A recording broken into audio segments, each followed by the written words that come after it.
Hey everyone, what's going on? Greg here again from Team Blast. One of my clients is up 63% in phone calls year over year. Now I went to their Google My Business account, I went to the calls section, and Google My Business does not display what the original number was. So I had to back into what is 63% up from 1756, and the original phone call number was 1,075 phone calls they got from June 2023 through October 2023. You can see we've improved that by about 700 more phone calls for them. It's how they're getting more customers for their business. They're able to grow their business from local SEO. KPIs, I explain the phone call increase. So this is going to be the next two slides. I want to explain this. For local SEO clients that reach out to me, one of the soft KPIs that I care about is people view and searches. Because a lot of times people will reach out to me and say, I don't get a lot of phone calls, I don't get a lot of website clicks or customers, form fills, etc. When I look into your Google My Business account, I'll see that maybe you're down 30% or 40% in views. That's why you're not getting the phone calls to your business. We have to close that gap first with views and then increase it from flipping the map, getting more dots, position 1, 2, or 3. It's going to lead to more visibility. More visibility then leads to more website clicks, phone calls, and customers for your business. Now, what I did for you guys is I broke down the phone calls. I broke down the searches and the views that have led into more phone calls for my clients. So the blue chart here, that explains the views in 2024. The black is 2023. So you can see the searches and the views are up pretty significantly year over year.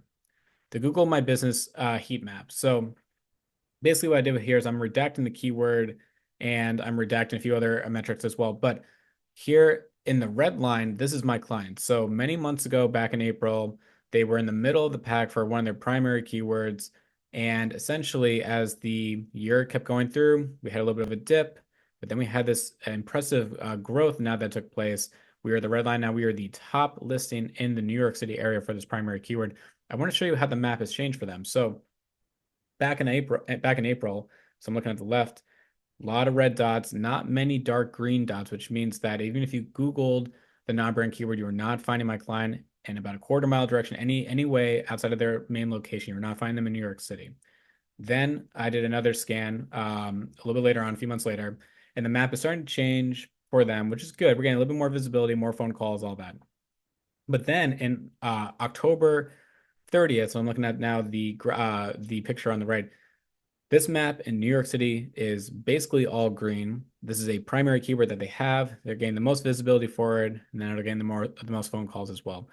Second keyword as well. So this is a metric that I really care about. I love looking at the trend line to see how we're improving. They're the red.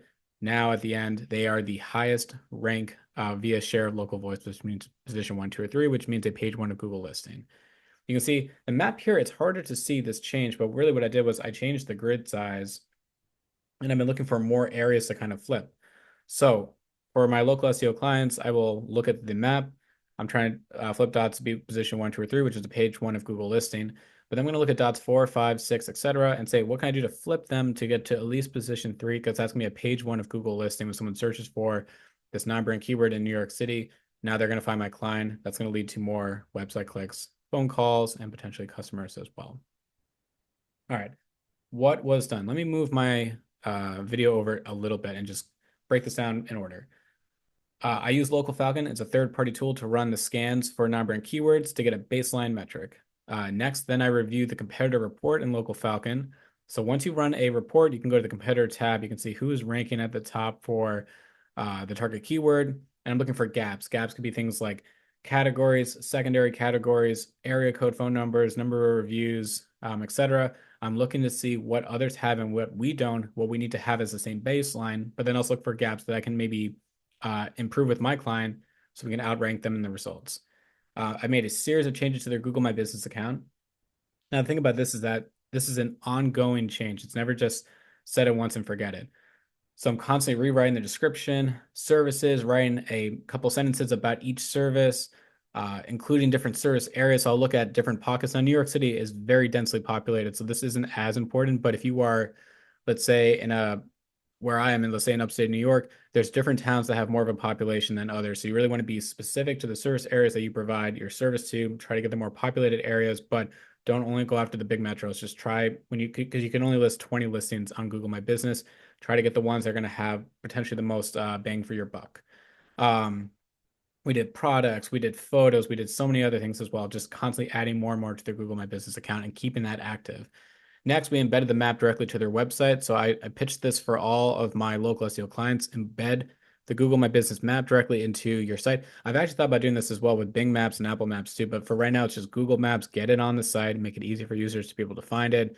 And I believe it's a click-through data stream, especially if you're using Google Chrome, someone clicks on it. I think it's a good positive signal. They're clicking on for directions. Next, run multiple scans in Local Falcon to see if we're getting the SOLV, share of local voice, greener. And if I start to notice that, I continue to let it ride. If I notice that the changes I make drastically drop the results, I'll keep that just for a little bit longer. Just want to make sure there's no fluke. But the point though is that if I notice that the changes I do not result in flipping the map, I'm going to start making changes based off what the data is showing me. Next, I kind of talked about this before. I changed the grid size. So I changed it from, let's say, 7x7 to 9x9 to a 13x13.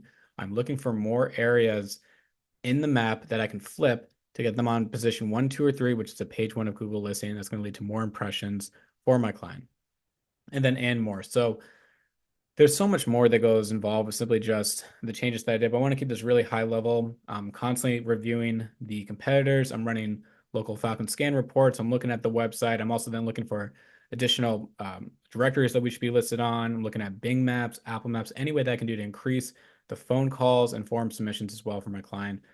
That's really all I care about. So basically, in summary, my client is up 63% in phone calls. We went from 1,075 phone calls to now 1,756 phone calls from more impressions, which led to more phone calls and more customers for my client. Anyway, if you guys are looking for similar results, you can go to TM Blast. You can go to the contact page. You can fill that out. Happy to take a look at your account. Anyway, hope this video was helpful. Let me know if you guys have any questions. And as always, have a good rest of your day.